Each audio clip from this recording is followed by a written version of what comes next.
Oi, gente, tudo bem com vocês? Espero que sim. Hoje estamos começando mais uma aula de biologia. Eu vou correr direto para o tema porque é complexo, é corrido e vamos lá. Hoje nós vamos falar sobre cadeia e teia alimentar. Se você não sabia da existência disso, acaba de saber que existe uma cadeia e uma teia alimentar que está ligado todos os seres vivos. Então, primeiro, antes de entrar diretamente na teia e na cadeia alimentar, eu quero falar dos níveis tróficos que vocês precisam saber para entender como que funciona e como que se relaciona à cadeia alimentar. Existem 3 níveis tróficos que são os produtores, os consumidores e os decompositores. Então, eu tenho seres vivos que estão nos produtores, seres vivos que são consumidores e seres vivos que são decompositores e a gente vai ver cada um deles. Bom, o ser vivo que é produtor, ele é o primeiro nível trófico. Então, ele é o primeiro de toda a cadeia alimentar. Ele é o primeiro, ele é o princípio de tudo. Por quê, Gabriel? Porque é ele que produz. Ele é o produtor. Ele vai produzir o alimento dele. Então, por isso que os produtores são autótrofos. O que é isso, Gabriel? É ele produzir o seu próprio alimento. Essa palavra trófico vem de alimento. Então, autotrófico, o que seria? Autoalimento, ele mesmo produz o seu alimento. Então é fácil de lembrar que autótrofo é quem produz o seu próprio alimento. Então, eles vão conseguir o alimento deles, não é comendo, porque vocês sabem que alimento é energia para o corpo, é o que faz a gente se manter vivo, é o alimento. Então, eles não vão precisar se alimentar de outro ser vivo para conseguir alimento, para conseguir energia. Eles vão fazer isso através deles mesmos, através da fotossíntese, por exemplo, ou da quimiossíntese. Qual é a diferença entre a fotossíntese e a quimiossíntese? A fotossíntese, ela é feita através da luz. É necessário a luz para que esse ser consiga produzir o alimento dele. A quimiossíntese, ela na verdade é através de substâncias químicas, ela não é através da luz. Exemplos de seres que são produtores e são autótrofos. Quais são? As bactérias, elas são. As cianobactérias, que é uma espécie de bactérias. As algas, as plantas. Ah, Gabriel, alga não é planta? Não, elas fazem parte de grupos diferentes, ok?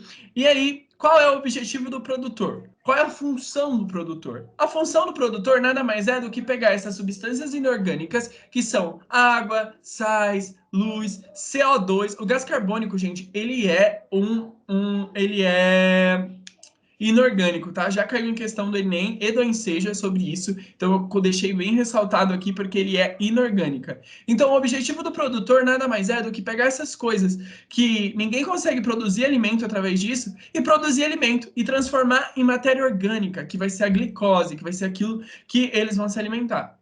Glicose é um exemplo, tá, gente? Existem outros tipos de energia e de alimento que eles criam. Vamos lá. O segundo nível trófico é os consumidores. Eles já não são autótrofos, eles são heterótrofos. O que é isso, Gabriel? São aqueles que não conseguem produzir o seu próprio alimento. Eles precisam consumir outro ser vivo, eles precisam consumir e arrancar a energia de outra pessoa. Por isso que eles são consumidores. Eles consomem, entende? Eles não produzem, eles consomem. Eles vão aparecer em diferentes níveis tróficos, ou seja, eu vou ter o consumidor primário ou de primeira ordem, eu vou ter o consumidor secundário ou de segunda ordem, o terciário de terceira ordem, quaternário ou de quarta ordem, ok? E assim por diante. Uma coisa que vocês precisam entender: consumidor primário não vai ser aquele que vai estar no primeiro nível trófico. Por quê, Gabriel? Se ele é primário, por que ele não é o primeiro? Porque antes do consumidor primário existe o produtor. O produtor sempre vai ser o primeiro nível trófico. Sempre vai ser o primeiro nível trófico, o produtor. Então, por mais que eu tenha um consumidor primário ou um consumidor de primeira ordem, ele, na verdade, é o segundo no nível trófico. Quando eu mostrar a cadeia, isso vai ficar mais claro e vai ficar mais tranquilo. Só lembra isso, nunca que um consumidor ele é o primeiro no nível trófico, ok?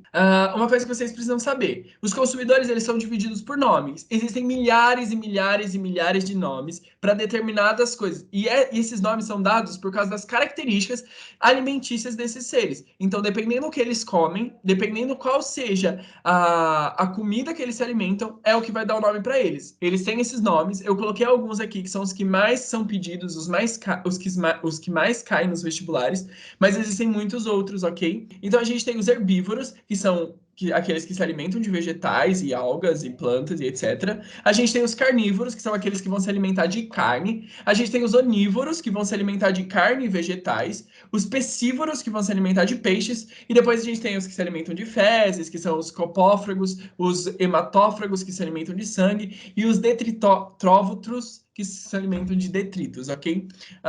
O que seria isso, Gabriel? O que é detritos? Tudo que for resto. Tudo que for resto, eles se alimentam. É resto de animal, resto de planta, resto de decomposição, tudo eles vão estar se alimentando, ok? E os decompositores é aquele que vai fechar todo o ciclo, que eles são formados apenas por fungos e bactérias. Um urubu não é decompositor. Já caiu muito isso em prova, perguntando se o urubu, por comer algo morto, ele é um decompositor, e não. Decompositores são apenas fungos e bactérias que estão no solo, que vão fazer a reciclagem. Que reciclagem é essa, Gabriel? Pegar o ser, decompor ele e devolver para o ambiente, para a cadeia alimentar, substâncias como sais minerais, CO2 e outras coisas, que aí vai fazer com que os produtores pegue isso e transforme e comece todo o ciclo de novo. Por isso que é uma cadeia alimentar. E a gente vai entrar agora na cadeia alimentar ou a cadeia trófica, que uma coisa que vocês precisam saber. Cadeia é algo simples, é algo linear, sempre vai ser linear. Sempre vai aparecer um único consumidor, uma espécie em um único e determinado nível trófico. Então a gente tem aqui os produtores, no caso esse aqui é uma plantinha.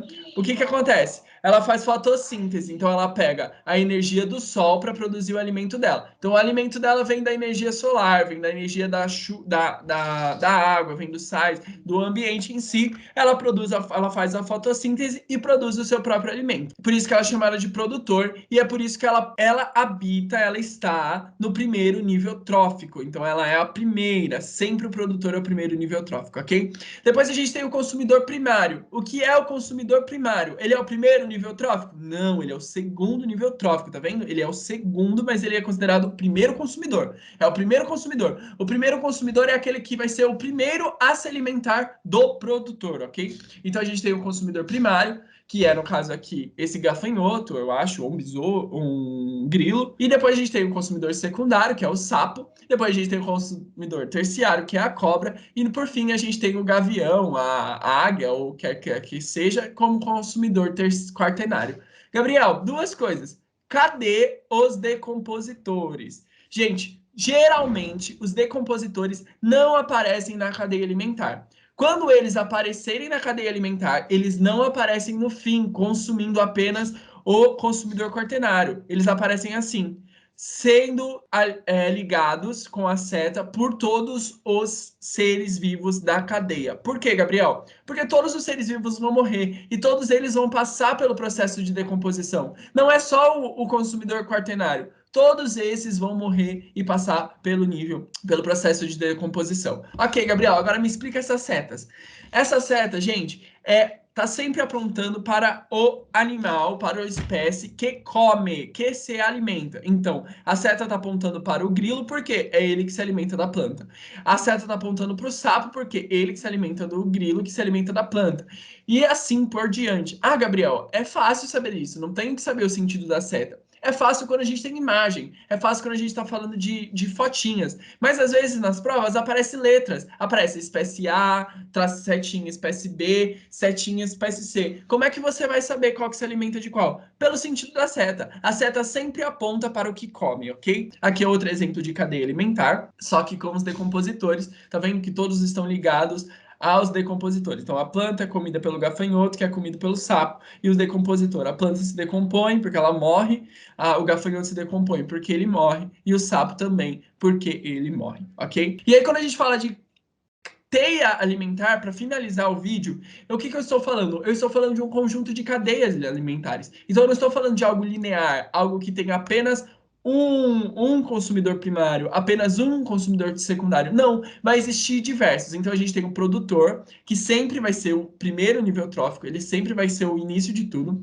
Só que se vocês perceberem aqui, eu tenho esse veadinho aqui, que vai se alimentar do produtor. Ele é o quê? Ele tá um consumidor primário. Só que eu tenho esse ratinho aqui, eu acho que é um rato, um tatu, alguma coisa, que vai se alimentar. Tatu não, acho que não. Acho que é um ratinho, vamos supor que é um rato. Que ele vai se alimentar também do produtor. Então, os dois dividem o mesmo nível trófico. Os dois são consumidores primários. Depois a gente tem a raposa, que vai se alimentar deste ratinho, esquilo, ou quer que seja esse animal, que eu não consigo decidir.